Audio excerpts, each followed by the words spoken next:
Hello, everyone, and welcome to our latest Kineo podcast.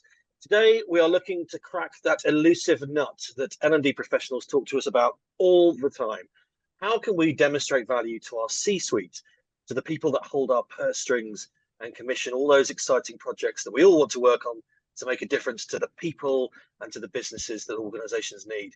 Well, a quick Google search will bring up some excellent stats from the likes of LinkedIn Learning and our friends at Fosway, which show things like companies with strong learning cultures are 92% more likely to innovate, 52% more productive, and 17% more profitable than their peers. And this is all stuff that L&D should be really, really proud of and can rally behind, as well as all the other benefits that L&D can bring to things like staff retention, engagement, even well-being. And yet we still hear that the biggest challenge for L&D is to prove its worth to business. Why is that? Well, joining me today to dive into the value that L&D brings and how it can best articulate what we do to the powers that be are our friends from Fosway. First of all, Myles. Hi, Andy. Thanks for having me. Thanks for having me back, in fact. Yeah, so Myles Runham, I'm the Senior Analyst for Digital Learning at Fosway. We cover HR and learning markets in Europe, learning technologies, HR technologies, and talent systems, etc. And I've been in and around digital learning for, let's say, over 15 years. I won't try and declare my age any further than that. Ex-BBC in the background and previously running my own consulting practice as well. Thank you. Excellent to see you, Myles. Cami. Hey there, I'm Cami Bean. I'm a senior solutions consultant with Kineo. Unlike Myles, I will tell you how long I've been in the industry, which is like 28 years, which is crazy. So 1996, I got started as a junior instructional designer. I have seen a lot of things come and go along that period of time. Today, I head up our US sales team and I take care of our accounts here in the US market. A lot of that's digital content focus, as you may know. Thank you, Cami. Even longer than me, that is. Gosh. And last but by no means least, Dilpazier. Hi, well, really nice to meet everyone. So Dilpazier is Learning and Development Manager at City & Guilds. And I've been in this sector through doing ages for about two decades. And I've been on both sides of the shop, as it were. So I started off as a digital learning designer and then now moved into the L&D space. And it's interesting to see the disparity of understanding between those two sides of the door. So looking forward to discussing some of that stuff. Excellent. Good to have you here. Thank you very much. So first of all, let's get into it. I'm going to turn to you, Myles, first of all, if that's okay. There seems to have been a shift from traditional training to skills development. And I think that's really, really interesting. But before we sort of look at the impacts that will have on L&D, could you quickly define what the difference is between traditional training and when people talk about skill? Yeah, I think that shift is ongoing, Andy, I guess, as well. So that's a sort of shift that's unfolding, I guess, as we speak at this time. I think probably one of the most important factors for L&D functions is that the focus on training is tend to focus on the design and delivery of programs or the design and delivery of content as learning interventions. I think one of the most important factors that changes that from a skills perspective is often, if not always, skills take quite a long time to develop, and if you get to mastery, it can take many years or many months, to sort of introduce yourself to a new skill, to pick it up, to develop it, practice it, get the feedback. So I think that sort of the length of commitment to development is one of the most important factors. I think probably the other is the number of modes and touch points and the amount of feedback, important other design elements that are required to help support people through their skills development. So I think those are some of the most important features that might differentiate what we might have seen as traditional training delivery from supporting and guiding skills development.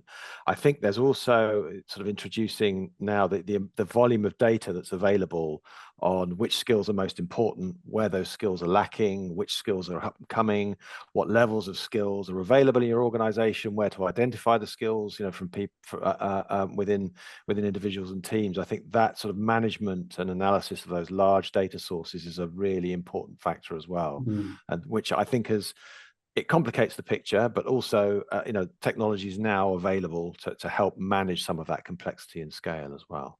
Those are some of the features I think that we're starting to see shifting now.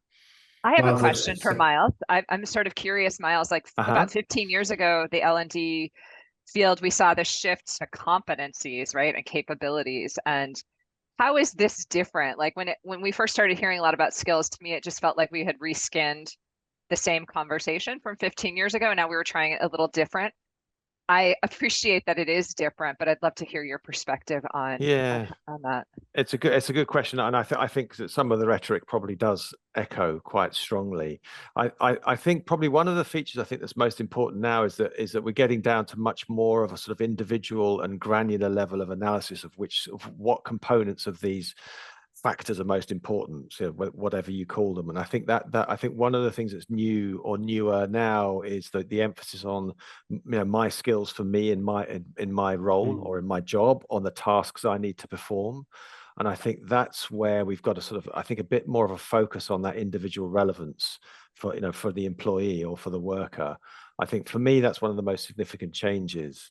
I think that tendency, that previous period of the competency frameworks, etc., tended to be a bit more of the sort of universal top-down, outside-in analysis. I still think that's still happening in the skills environment, but I think there's more of a bottom-up personal relevance that's driving a lot of the skills agenda now, and I think it needs to as well.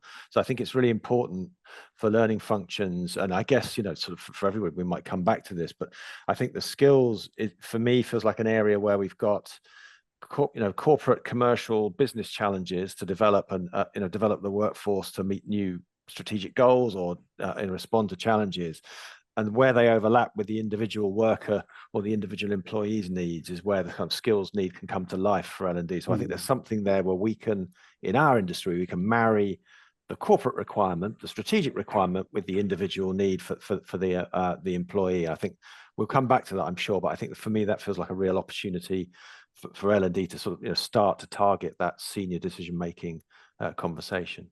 Okay, thank you. Just to build on that, I think also it's interesting depending on what skill we're talking about here. So something much more tangible. Can person A do this to widget B? And it's yes or no, right? But are they competent at delivering a vision, or are they confident enough to build a team? That's a little bit more nuanced. And it depends on the capability of the person monitoring that or measuring that. So it gets really complicated fairly quickly, depending on the skill set we're talking about. So those are some of the challenges, I think. Are there any other challenges, Myles, to the skills shift being taken up? And do you think it's an easier sell to position skills as the thing to do? I think, I suppose in our surveys, our data sources for HR and for L&D, we've seen skills as kind of an enduring high priority, and that's a priority for the kind of management and delivery of functions internally, but also the priorities that I guess that those functions are given by the business. So it's been an ongoing high priority, and I think what feels that sort of different now is that there's that commercial emphasis for lots of senior decision makers now in organizations know that they're in a more volatile environment, it's more uncertain. And I think this is perhaps to your point, Dilpazier, a moment ago, that some of these skills that are required are becoming quite urgent now. Sort of things like critical thinking, analytics, creative thinking, communication, personal management, self-management, personal development. The broad set of leadership skills. Some of these skills are becoming a really, really high priority now. They've always been a priority, but I think because of the uncertainty and the sort of sense of disruption in most organizations, they're probably emphasized now more than they have been in the past as well.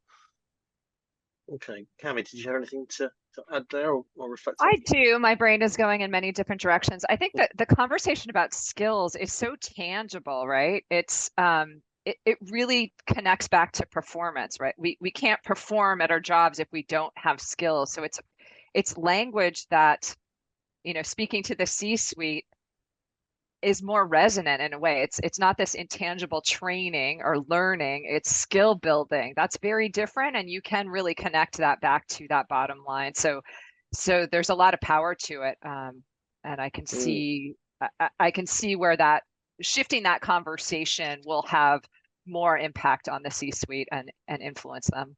Yeah, exactly right, Cami. I think the preoccupation for a lot of learning, or maybe learning and training over the years, has been on that design and delivery, and then sort of managing and monitoring delivery after the event. I think with the skills requirement, that's still part of the solution, but you don't know if it's working until you sort of see those skills develop and allow people to practice them, etc. as well. So I think there's some very, very important differences there that make it more relevant, actually. And Myles, are we therefore, are you seeing or hearing that the C-suite are taking skills more seriously than perhaps that terminology of training and language that Cami was talking about? I think so. I mean, I suppose perhaps they might not say necessarily, they might not use the language of skills or learning or training, but they'll talk about the capabilities that the organization requires, or the resources it needs, or the inputs it needs, to sort of to create the right output. So that might be skills related. It may be sort of around sort of project setup. It might be about sort of resource planning, etc. But skills is often a thread that runs through it. And it's particularly important in a lot, I think, of the large-scale change and transformation programs, which often require new ways of working, new behaviors, and new skills as part of making those transformations successful as well. So I think the skills is there, even if it's not the language that business leaders might use. So but it's a way of connecting our activities, I think. And of course, other things transforming massively quickly, technology at the moment, as we know, everybody's talking about it. And that can increase potentially the widening of the skills gap in some areas. So Cami, I just wanted to turn to you at this point. Do you think we'll see the C-suite start to invest more in technology to help bridge the skills gap? And is that a conversation that's therefore easier to have now, do you think? Yeah, 100%. I mean, all the data, as I was preparing for this, I read a few, articles, I was pulling up numbers, and it's just really interesting the kind of turnover they're talking about in skills. Technology skills will turn over in 2.5 years and be irrelevant. That's how fast things are changing. So, you start looking at, I was digging down into Udemy.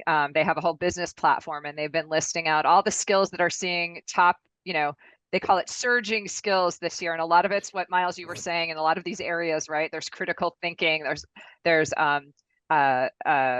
collaboration. We're working in a hybrid world. There's a lot of uncertainty. Lots of organizations are dealing with the same challenges of trying to reinvent themselves while the ship is sailing, right? Do ships sail? Yes, they do. Not fly. Right? The analogy of plane flying, and you're rebuilding it while the plane is flying. Right. Yeah.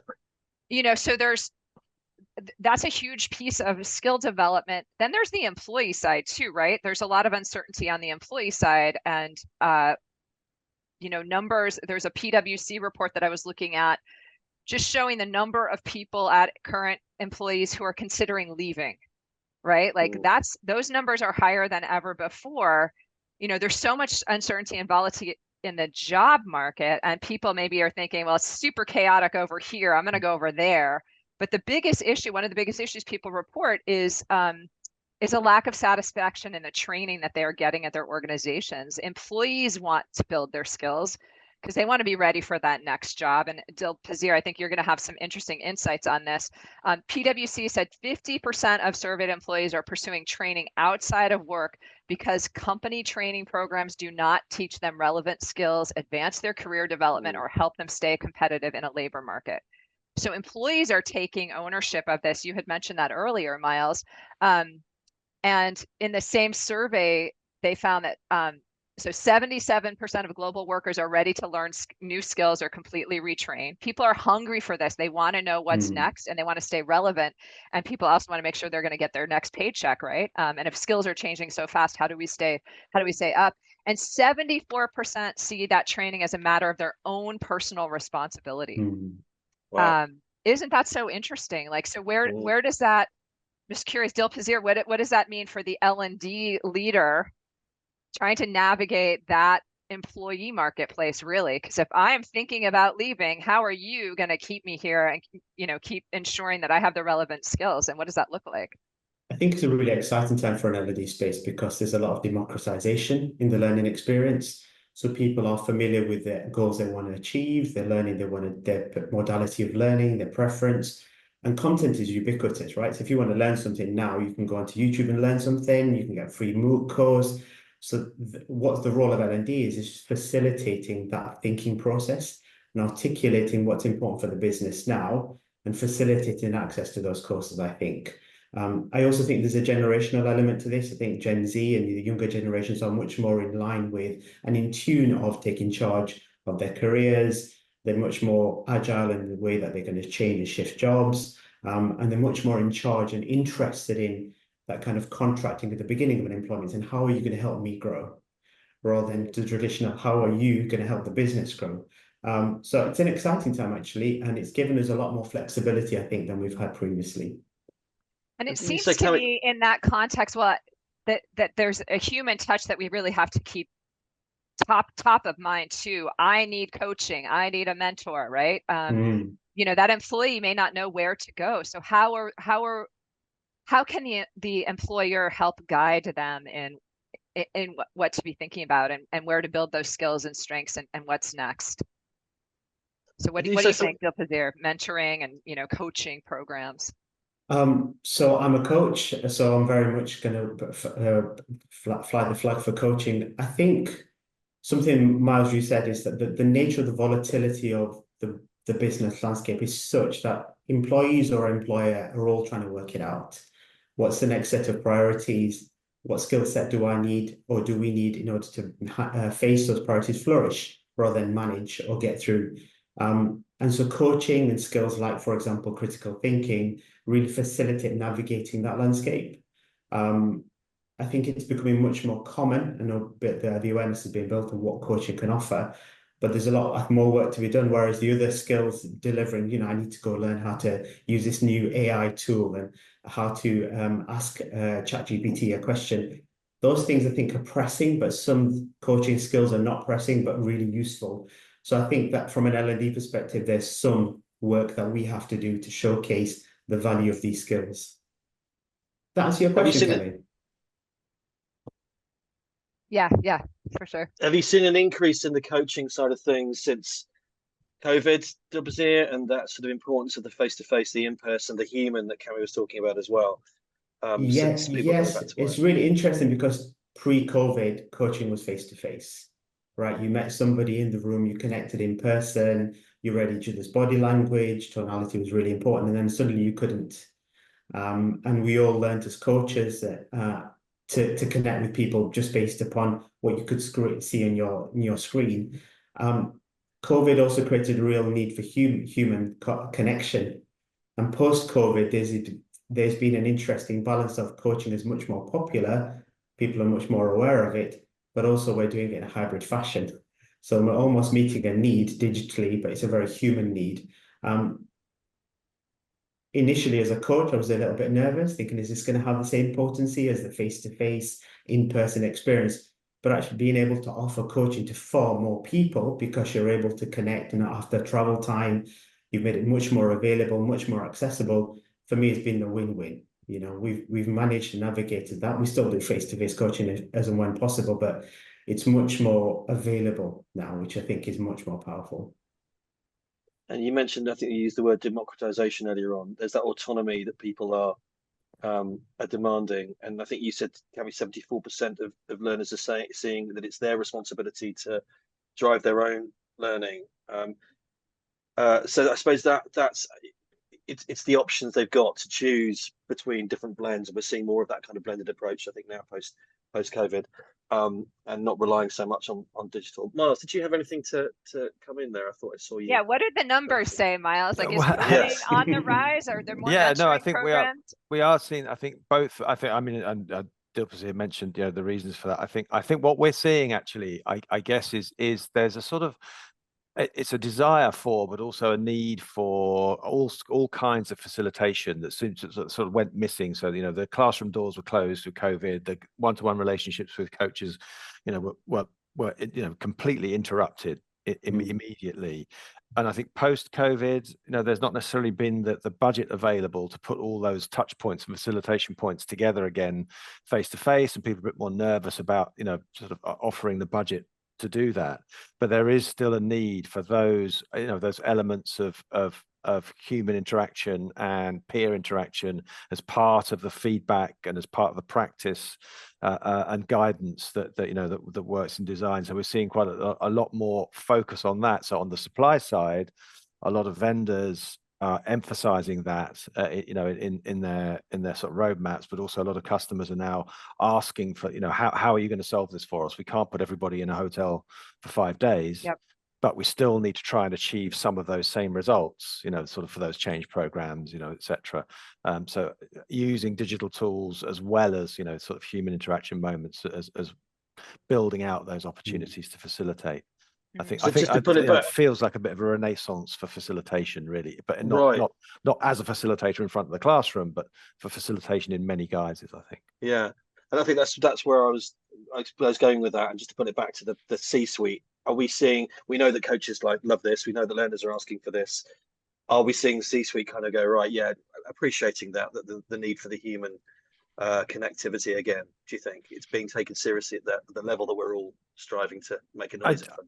Yeah, I think it is, but I think it's being apportioned out much more in a much more measured fashion, though, because of I think the equation now of spending time away from your work feels different now. So the idea when everyone was in the office, you think, well, great, it's like half a day, go up to town, whatever it might be, and that's great. Whereas now, I've got to leave home. Who's going to look after the dog? So some of those are more the equation of time away from my work. It feels different now. So I think what we're seeing is that for decision makers who are going to make the call on what you spend your time away from your work for, it needs to be the right thing, because the cost is high for the individual at the wrong moment, as it is, sort of financially for the organization as well. So I think choosing your moments is really, really important, and choosing the objectives well is really significant. And you're right, it really does feel different now, doesn't it? The idea of going on a 2-day course, residential somewhere in a hotel, would be something that some people might see as a jolly, you've alluded to, and other people might say it's difficult to arrange other stuff. But the idea of that now for many people is just ludicrous.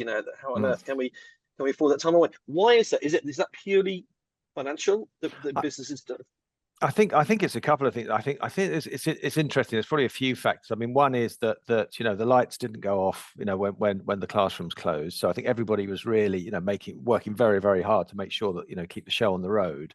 So I think that's given organizations an insight into what's possible when you don't have to get together physically in the same space. It's also given everybody a sense of the cost of not getting together as well. So that's both positive and negative. Coming out of COVID and into recessionary or more tightened economic times has meant that just sort of opening the floodgates again isn't viable. So I think that's put pressure on what you're then going to invest that time and effort in, and budget in as well. And I think on top of that, then I think there's a sort of realization that the tool set is available now that can manage some of those outcomes in different ways as well. So the choice can be more sophisticated in which sort of formats or designs you apply to those problems. It's not always more sophisticated, but it can be. And I think that's been sort of the economics post-COVID and the technology are kind of catalysts in that sort of evolution. I think advancing that evolution a bit more quickly, perhaps. And I see a real. Oh, sorry. Go ahead. Go ahead, Tammy. Well, I was just going to say, I see a real. We're talking to prospective clients and clients all the time about their needs. There's definitely an uptick, I see, at least here in the US market, in calls for support, internal L&D teams looking for an external vendor to support creating a blended learning solution. And it's really thoughtful. It's not just we want an e-learning module and then a virtual classroom that's going to recap it, but really thinking through, how are we going to create this in-person experience on this, maybe it's a DEI topic or onboarding? How are we going to create that sense of welcoming, that connection? How are we going to use digital and smart ways to maximize people's time and ensure that when they are together, they're getting the most out of being together, and we can create these blends that are truly effective? I'm seeing pre-workshop work. I'm seeing post-workshop, panel discussions with, forums where you get together to, digest it and just really thinking across a spectrum. Yeah, it feels more mature. like this, and maybe it's the customers we're calling in, but I feel like there's an uptake. And Myles, you had some data to show that there was in fact an increased call in blended. I believe that Fosway had some data on that. Yes, we do. I haven't necessarily got that number exactly to hand, but while yeah. you're searching, that's okay. Yeah. You can look away. Dilpazier, I think you're going to come in there. Just to build on your point, I'm in complete agreement with what you're saying. I think what's not changed is the way human beings learn. That's still the same. We're still the same human beings with the same intellect and learning methodologies. What has changed is the modality in which we all can learn. And COVID has put that on steroids, right? It kind of forced us very, very quickly to build the trust amongst each other, to say, actually, do I trust you to work from home? Do I trust you to work without a manager's presence? Do I trust you to pay attention if you're just present digitally? And it forced us to have those conversations very fast and mandated them and actually resolved a lot of those things. So now I think the maturity element is saying, okay, how do we use these modalities to help people learn in the best ways possible for the right ways? So there are some times when the flipped classroom is just, I just want some knowledge and let me absorb that. But actually now I need some real first-hand practice. How do I give somebody really challenging feedback that's making me feel really awkward? And will I overcome my internal inhibitors?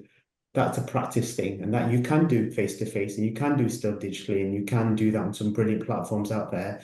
And so, yeah, I like the fact that it's given us an opportunity to say the human hasn't changed, the technology and the need has, and how do we make those things match again?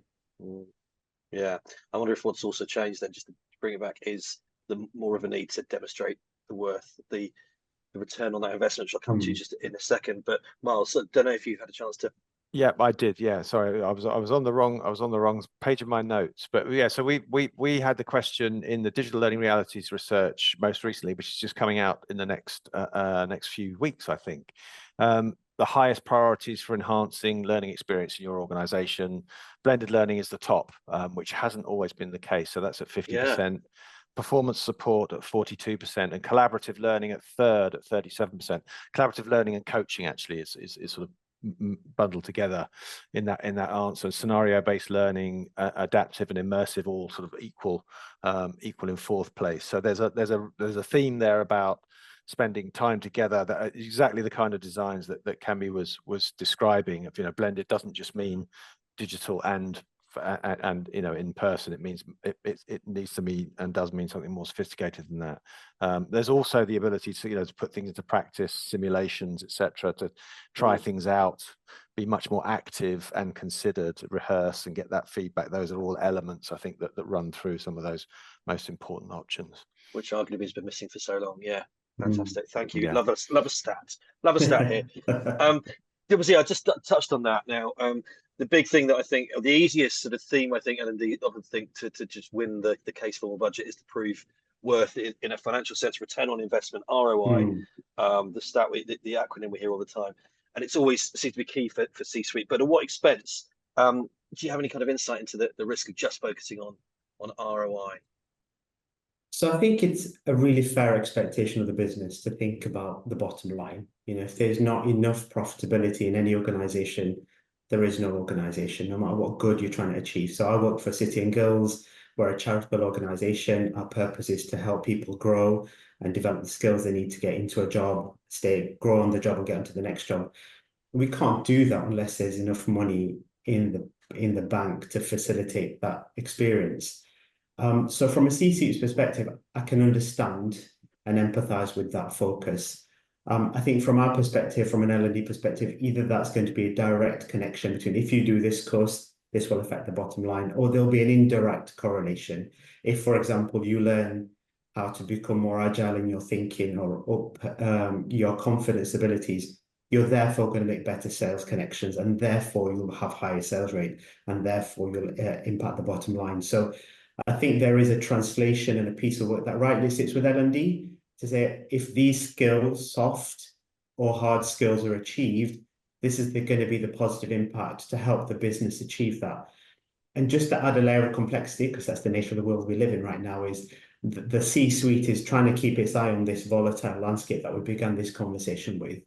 And that's where their focus is, like, where are our customers? What are their changing needs? What's the value proposition that we can offer these customers as their needs change? And how do we need to shift the business in order to satisfy those needs? That's a heck of a lot of thinking to do. And so from an L&D perspective, we're saying, actually, to help you navigate those things, here's some hard skills, here's some soft skills, and through way of cascade, they will impact the bottom line. Cammy, anything to add to Dilpazier's comments? Yeah, I mean, there's so many ways that ROI can get expressed from learning solutions. So I saw something the other day about, scrap learning and how do you measure scrap learning and that being a piece of ROI. And that, to me, that's like a small piece of it.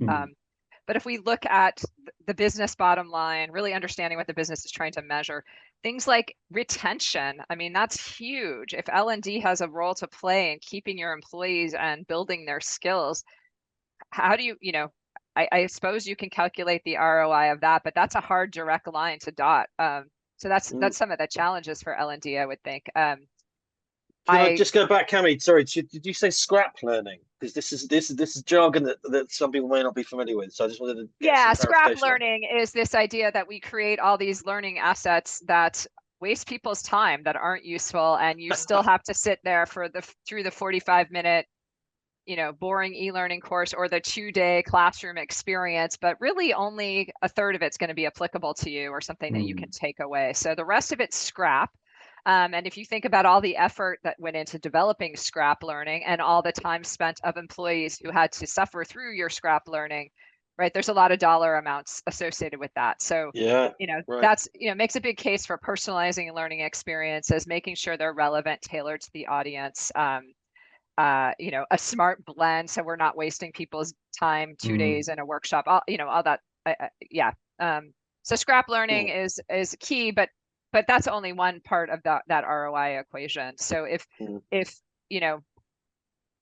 sorry, I distracted you. Is my point? My fault. I took you back to your first point. You were talking about the non-measurable, perhaps the intangibles, like retention. Well, I'm thinking about retention. I'm thinking about retention a lot, and I'm thinking about this, data showing that employees there's an increase in people who want to leave their organizations because they want to find skills elsewhere. They think somebody else is going to provide them better skills development.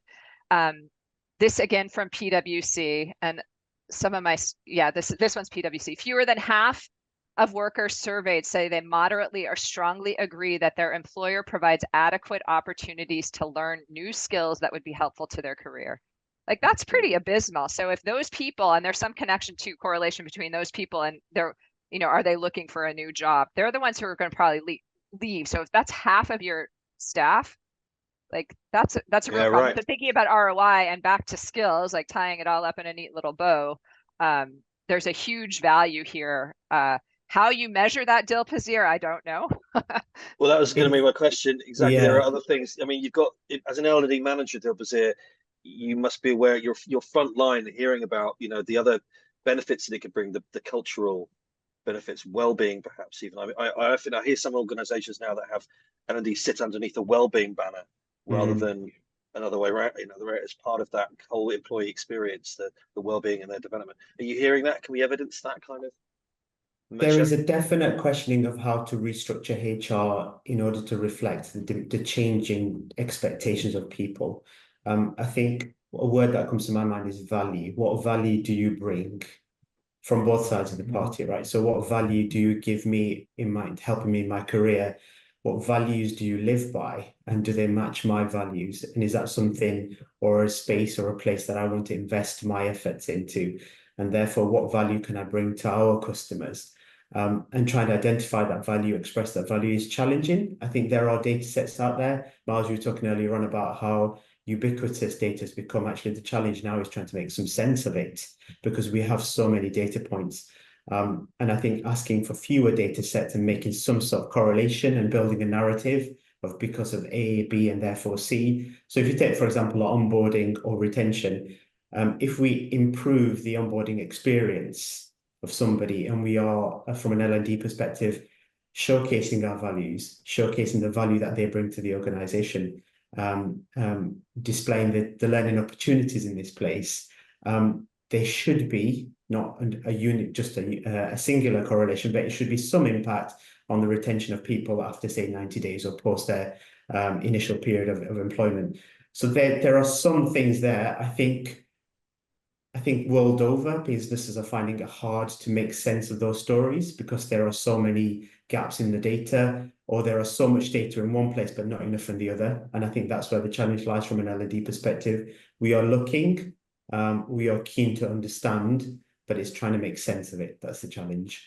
But definitely there's things that beyond, just the bottom line, right? So are we an innovative organization? This is going to help us become more innovative. This is going to shift the culture. Is this the right place to work? Is the psychological safety right in this culture for me to stay and kind of embed myself? There's all of these variables that I think definitely are impact the bottom line. It's just an indirect impact, because if people stay longer, they feel they're more creative, they do better work, they should, by definition, be an impact on the bottom line. Yeah, it's an interesting stat at the beginning that we, the organisations that take learning seriously are more innovative, etc. I suppose it's tracking that. How do we prove that that's what's happening? How do you track innovation? Yeah. Right. I think it's really important as well, though, and I think you mentioned this, Dilpazier, that ROI can be a very narrow and dangerous metric, and it can require you to come up with a number that says savings were greater than the input, or we've made more of something than we spent. And I think that sort of backs learning and development into making sure that they're hyper efficient on everything all the time, and they can track all of the inputs and outputs, and can be too narrow and too sort of, you can be hidebound by that, and sometimes you can't even you can't get to that calculation as well. I think what organizations want, I think this is the kind of conversations we've been having in our corporate member network, which tends to be sort of larger, perhaps larger corporate organizations, so this might not be representative of everybody, is there's a sense of trying to sort of articulate the value of your service to the organization as a learning team, or how you describe it, your department, your service, your function. So that we do important things for the organization and for people, and we can be relatively clear about what those benefits are, how they're appreciated, not just happy sheets, but as you were saying, obviously, that this contributes to stories of innovation, stories of whether that might be belonging, it might be safety, it might be being challenged, etc. Those are the kinds of sort of stories of value that are probably more important as a background measure, as well as being able to then articulate specific outcomes or specific impacts. There's a lot of data to conjure with there, and you're right, it is complicated. But I think it's one of the challenges we've seen in data. This is true for HR and for L&D, is that data and analytics is a top priority for the future, but not a top priority for this year. And that's always true. So when do you get to it? And you kind of we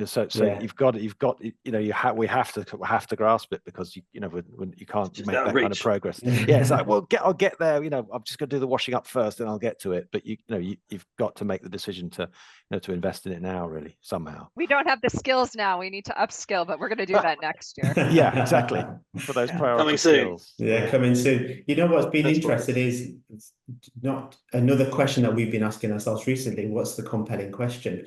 So you think of the business, it's got a certain areas of focus. These are the strategy for the next 2 years. So that's where the budget's going to be. That's where the investment's going to be heading. And if we can ask ourselves a compelling question about that strategy, rather than thinking just in terms of learning experiences, suddenly we're in the right conversation, suddenly we're using the right terminology, the right topic areas. So for example, if the business is saying, how can we create a more hybrid offer so that people can access us using more digital tools, then from an L&D perspective, the question isn't what learning experiences can we put in there, is how can we help the business or everybody in the business to achieve that result? And then suddenly what would facilitate that conversation? I think sometimes we lose the C-suite in the language we talk. I think, they're thinking about strategy, they're thinking about timeframes, they're thinking about impediments to change. And if we're there thinking about, okay, but we've got this e-learn, there's a little bit of a disconnect. Whereas we say, how can we help you? And suddenly we're party to that conversation, and they're interested, and then we can offer.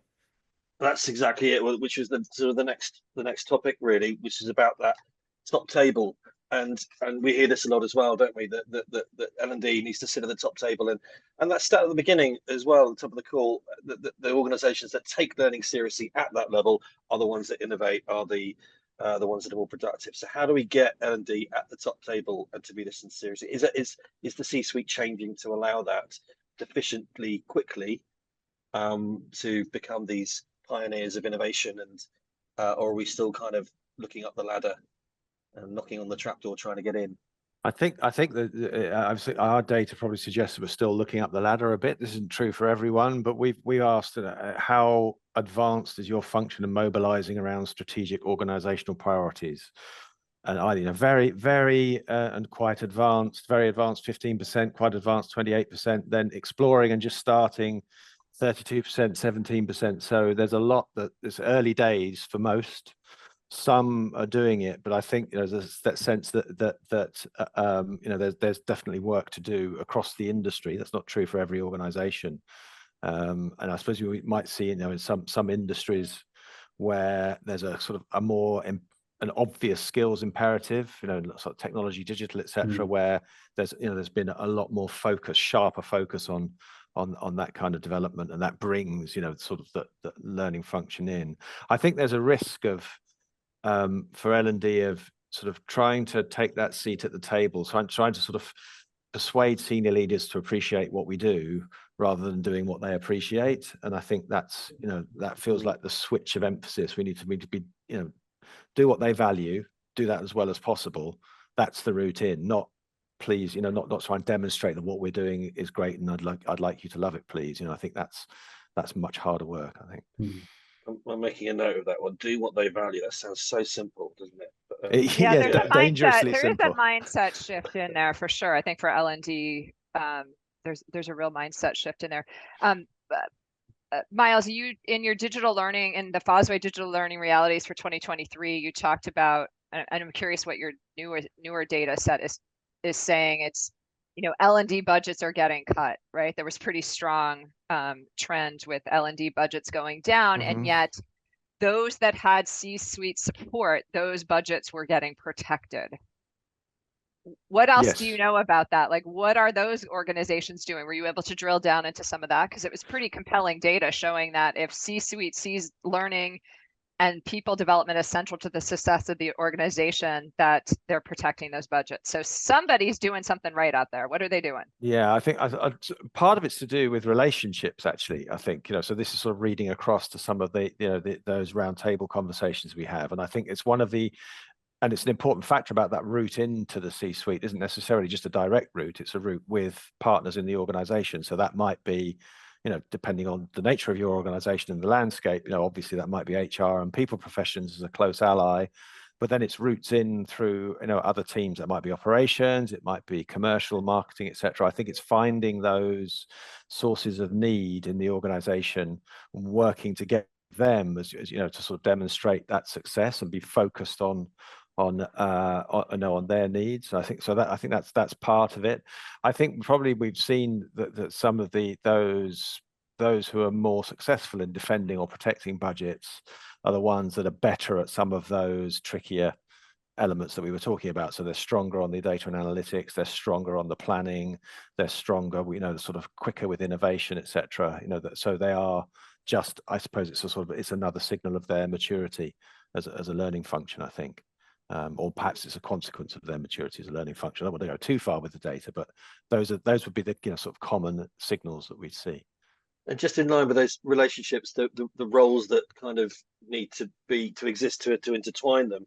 I remember a few years ago sort of seeing, well, maybe longer, the rise of, when I was here, I have the rise of the CLO, which sounds very ominous, and the Chief Learning Officer. And I remember thinking, wow, great role, this would be huge. And yet it seems to have, I don't know whether there are fewer CLOs now than we were expecting, or are you still seeing this in industry that there are CLOs? It is a member of the C-suite. The role did exist. People are recruiting for that. Is it kind of has it changed at all? I suppose I don't know that we've formally sort of tracked that in terms of sort of data capture, but my observation, from my own work and from work, in Fosway in the last 18 months, the CLO role is there. and it has grown. I don't know necessarily whether it's still growing or not. I don't think it always means that CLO is at the top table, though. I think the CLO is most often in HR, so it's the sort of the most Right. senior learning manager in the organization. But quite often is still in the sort of the people function broadly. Okay. So I don't think it's necessarily a signal. Just being a chief officer of something doesn't necessarily mean you're at the top table. You're at a top table. So Right. I think, Having a C, there's still a glass ceiling, even if you have C in your title. Interesting. Oh, imagine getting that C in front of your as a prefix and then not quite being there. Lowercase c, perhaps. Lowercase c. And what about other roles? I mean, we're seeing now chief AI officer. I've heard about. We've got, I suppose people and strategy, and these things often do sort of fit in underneath these roles as well. So I take your point. These are roles not quite at the top table, but new roles that are still coming into the business. Yeah, I think so. You might get chief innovation officer, chief AI officer, etc. But often those will be in maybe in an IT or technology function rather than at the top of the organization. I think that's a bit of a generalization, but I think it's just, I suppose, a note of caution on some of those roles. Often I think perhaps this is just me after a bad British summer being cynical, but quite often those are appointments that are made to signal to the market that we're on this. So AI is the big thing. We've hired a chief AI officer. Don't worry, it's all in hand. Which is, it's not that that's not important, but I think we can read too much into the significance within the organization structurally of what might change. Interesting. I think it's heading in the right direction. I think if you think of an older part of the business like L&D, I think developing roles like CLO is an indication of actually its rising importance. I think new parts of the business like AI is like, we need somebody to help us navigate this. Let's bring somebody in to work it out. But L&D's been around for a while, and I think as it's growing in importance and it's getting the gravitas it requires in that particular organization, roles like CLO are a good sign. My reading of the sector is that it's fairly nascent, it's fairly young. I think people in the CLO position still trying to work out how to get a space into that room, how to bring value rather than ask people to value what they bring. I love that phrase. Mal was completely like that. But it's heading in the right direction. So I was talking to a CLO for a competitive firm, but it's kind of just in the right headspace. And it's interesting, the kind of conversations he's having within his organization are similar to ours. It's being able to have those conversations, right? It's being in the right rooms. So positive news. I think there's still work to be done. Yeah, agreed. Okay, well, we kind of covered all the topics that we set out to cover. Are there any last sort of reflections? Cammy, I'm going to come to you first. Even though you're on mute, I should have warned you that beforehand before passing you. Thank you. Yes, I'm on mute. Yeah, I don't know. In 28 years of observing, and granted, I started in a very specific role doing, e-learning scripting back in the day before we even called it e-learning. But I have seen so much change and so much shifting in that time. And some things never change. I feel like since 1998, I've been hearing people talk about getting a table at the C-suite. How does L&D do that? That has not changed in almost 30 years. So I guess my question to all of you is what's magic about now? Why will we get a table at the C-suite now? What's going to happen that's different now? And you, Dilpazier, you were saying there is that maturation happening. So I guess I'm leading with a question, which is perhaps cynical because I've been here so long, right? And there's this, it's always a nascent field. There's always new people coming into training and development who are figuring it out for the first time. And starting back at ground one and like at the bottom of the maturity curve and taking an organization all the way through that, like that doesn't change. That has not changed. What do we do about that? So I'm the host. I don't have to answer. So I'm going to pass to Myles first of all. Okay. Thoughts on. I think it's a really good point, Cammy. I think you can hear the language might change, but you can sort of hear a clear echo of these themes over the years. And I think this of like why won't they listen to us theme is still out there. I think So maybe to counter that cynicism, I think I try not to be blindly optimistic, but I do think this sort of skills imperative provides an opportunity for learning and development, because to really succeed in fulfilling the skills challenge or overcoming it, or solving it or contributing to the solution, some form of learning is required. Some form, whether that's learning for yourself or something that's much more structured and designed, but people need to learn and practice those skills. So there's an opportunity for learning to come into, to be part of solving that imperative for organizations. It's clearly it's down to us to take that opportunity, and that will be more or less simple and and achievable in every different organization. But I think that's the opportunity feels different. I think a lot of the themes are still the same. And maybe the tools are different as well. So I think the opportunity and the tools cause for optimism, but a lot of the background music still sounds very familiar. Yes. Thank you. And last words to our L&D manager on the call, Dilpazier. What are your thoughts? I'm left with the word value. So when I think of the story that the businesses are trying to, so there's no concept of everybody's in a nascent position. I think that's true for probably all parts of the business. Technologies feeling the same, business management feeling the same, project management feeling the same, value proposition is feeling the same. We're just at the cusp of getting some purchase to get somewhere. And I think that's just the nature of the world we live in. So in that space, what's the value that the business can create for its clients and customers? And what's the value that L&D can create for the business in terms of speaking the right strategy language, asking the right compelling questions, being in the right space for them to notice that value? And then I guess from organization like Kineo is, how can you bring value to the L&D team to help build that value above and beyond the rate of investment? How can you help shift the culture? How can you help improve retention? How can you increase psychological safety, as well as build the hard skills and facilitate us to have those conversations and communication with our seniors? So value is the word I'm leaving with. I love that. Thank you. Yeah, I do too. And I'm just, there's something that I think you touched on actually, Dilpazier, previously about value for the learner. It's people are now asking, as a learner, what value will the business bring to me in my career, and in that way enable me to be more impactful to our customers and to our bottom line and to our business. And the word I would leave us with, like, to tag on to value, is service. How do we serve the people in our organizations, and how do we serve the organization, and how do we serve those people? And truly, the work of L&D is, as you've heard me say many times before, it's all about the people, man, and keeping that at the heart and the focus of what we do to serve the other human beings out there. With all of this crazy technology happening, all these changes, all the uncertainty and volatility that's in our market right now, we are servants in a way, and that's a beautiful thing. And we can go out and have a real impact with that. Value, service, and another word that struck me from you, Myles, relationships. You mentioned a lot of it's about the relationships and intertwining that, navigating that network to get heard. And of course, the point we've all kind of picked up that you said, do what they value rather than ask them to value what we do. I think that's a rule for life.